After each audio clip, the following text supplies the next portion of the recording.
मैं इनका एनकाउंटर चाहता हूँ। वो हत्यारे हैं, मेरी बेटी मारी है। हत्यारे, एक मोबाइल चोर को तो ये गोली मार देते हैं।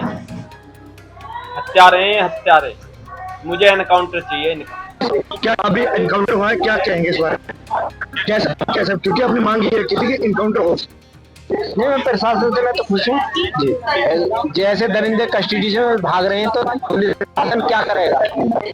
भाई दरिंदा अपराधी है, कस्टडी से मैं भाग रहा तो मैंने अपराध किया। जब मुझे इनकाउंटर चाहिए और हो गया इनकाउंटर। उस पिता के दिल को आज कुछ सुकून जरूर पहुंचा होगा जब बेटी की मौत के आरोपी दामाद का पुलिस ने एनकाउंटर कर दिया।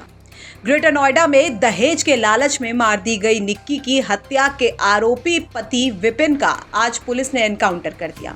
इस घटना के सामने आने के बाद पूरे यूपी में गुस्सा और रोष देखा जा रहा था और तमाम लोग और पीड़ित परिवार मामले में इंसाफ की मांग कर रहे थे। मृतका के पिता ने भी मांग की थी कि आरोपी का एनकाउंटर हो।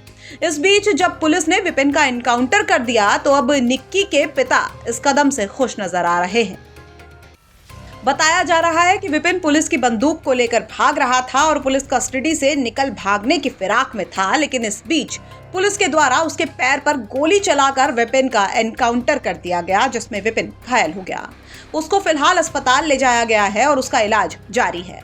वहीं इस एनकाउंटर के बाद निक्की के पिता का क्या कुछ कहना है, सुनिए।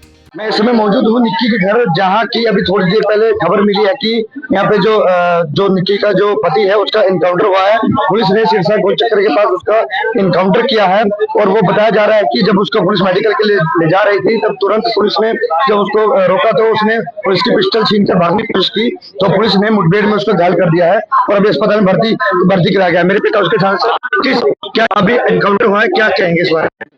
कैसे कैसे, क्योंकि अपनी मांग ये रखी थी कि इनकाउंटर हो। नहीं, मैं प्रशासन से मैं तो खुश हूँ जी। जैसे दरिंदे कस्टडी से भाग रहे हैं तो पुलिस प्रशासन क्या करेगा? भाई दरिंदा अपराधी है, कस्टडी से मैं भाग रहा तो मैंने अपराध किया। जब भाग रहा हूँ, अपराध न करता तो कस्टडी में रहता हूँ।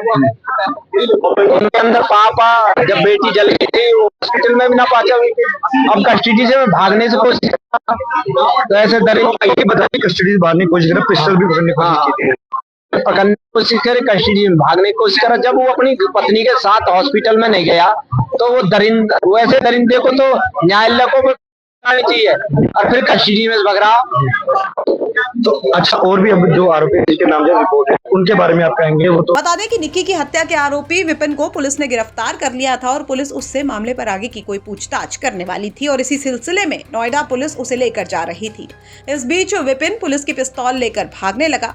इसके बाद मुठभेड़ हुई जिसमें वो घायल हो गया। आपको बता दें कि दादरी इलाके के रूपवास गांव की रहने वाली निक्की की शादी 9 दिसंबर 2016 को कासना के सिरसा निवासी विपिन से हुई थी। निक्की की बड़ी बहन कंचन की शादी भी सिरसा में ही रोहित भाटी से हुई थी। शादी के बाद से ही दोनों बहनों को दहेज के लिए प्रताड़ना झेलनी पड़ रही थी और वहीं निक्की के साथ ये घटना 21 अगस्त की शाम 5:30 बजे घटी बताई जा रही है। आरोप है कि उस दिन भी निक्की के साथ मारपीट की गई और उसके बाद ससुराल वालों ने उसे मौत के घाट उतार दिया। हालांकि निक्की को बचाने की पूरी कोशिश की गई, लेकिन रास्ते में ही निक्की ने दम तोड़ दिया। इस मामले में निक्की की बहन कंचन ने एफआईआर दर्ज कराई है, जिसमें कहा गया है कि सास, ससुर, पति और जीजा रोहित भाटी ने मिलकर निक्की को मानसिक और शारीरिक रूप से प्रताड़ित किया था। वहीं एफआईआर में कहा गया है कि हत्या प्लानिंग के तहत की गई थी। निक्की के परिजन आरोपियों पर सख्त कार्रवाई की मांग कर रहे हैं। ग्रेटर नोएडा से अरुण त्यागी की रिपोर्ट, यूपी तक।